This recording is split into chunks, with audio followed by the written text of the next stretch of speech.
Cordial saludo. Ahora vamos a mirar uno de los elementos más importantes del Estado y es el territorio. Cuando estamos hablando del territorio, estamos mirando el espacio geográfico donde se desarrolla un Estado.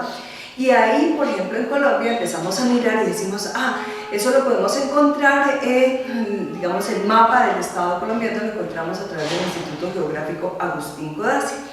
El Agustín Codazzi nos muestra entonces cómo se va actualizando esos límites del territorio, pero esos límites del territorio ya fueron definidos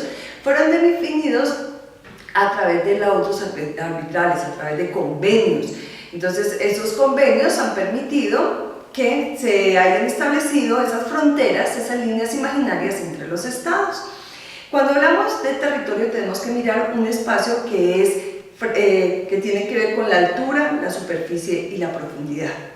Entonces, frente a la superficie, vemos por ejemplo el suelo. Cuando hablamos del suelo colombiano, decimos, listo, nosotros entonces tenemos un territorio, una tierra firme, dividida en departamentos, ¿cierto? Cada uno de esos departamentos tiene pues su organización jurídico-política correspondiente, una organización político-administrativa.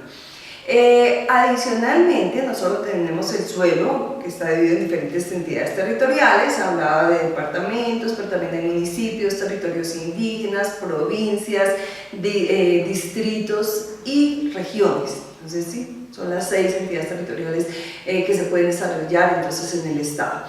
También observamos que en el territorio está el suelo y el subsuelo, o sea, cuando estamos mirando a profundidad, estamos viendo el subsuelo. Y los estados, como la Tierra es un elemento esférico achatado hacia los polos, entonces el cono que va hacia el centro de la Tierra le corresponde a cada uno de esos estados y ahí es donde ejerce soberanía.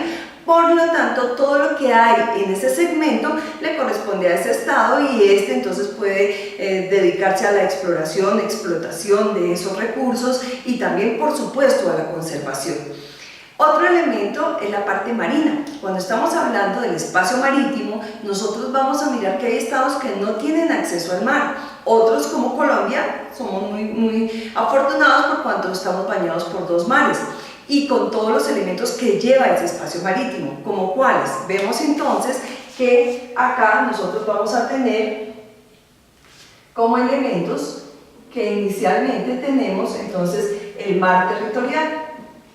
Este mar territorial son las 12 millas,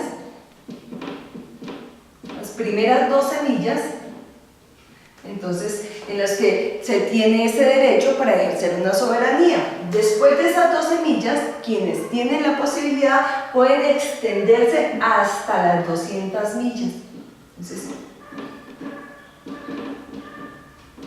a esto se denomina zona contigua.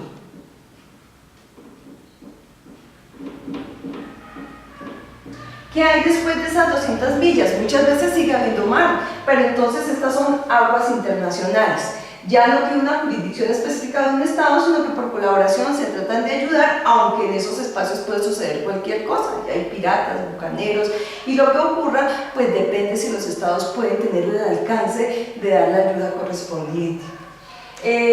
No solo lo miramos desde el punto de vista de la superficie, sino que a profundidad tenemos que mirar la zona económica exclusiva.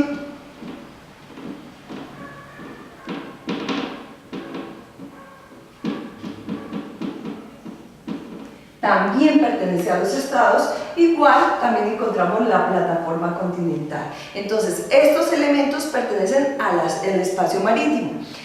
Otro de los elementos que encontramos también es el espacio aéreo. En el espacio aéreo es lo que está hacia la altura, ¿no? Por encima de esa superficie.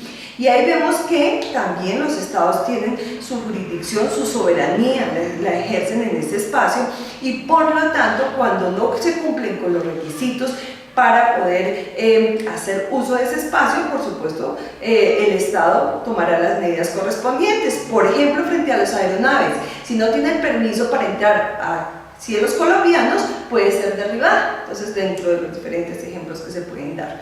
Otros elementos que se dan dentro de ese espacio aéreo es el espectro electromagnético y la órbita geoestacionaria. Cuando hablamos de espectro electromagnético, entonces decimos que las diferentes ondas que se dan a través de este espacio, ¿cierto? Entonces son reguladas por el Estado colombiano. Miramos diferentes tipos de ondas, ¿no? Rayos X, alfa, gamma, las ondas vocales, ¿no? Cuando estamos hablando, cuando estamos transmitiendo, entonces el lenguaje, cuando se da, entonces hablamos de un emisor, un receptor y el medio por el cual transcurren esas ondas, ¿cierto? Y ahí, frente a ello, quien regula es el Estado colombiano. Entonces, para lo que tiene que ver con radio y televisión, se encargaría del Estado colombiano. Adicionalmente vemos la órbita geoestacionaria, que no es un elemento que tengan todos los estados. Nosotros tenemos ese elemento y todos los países que están en el eje ecuatorial lo tienen.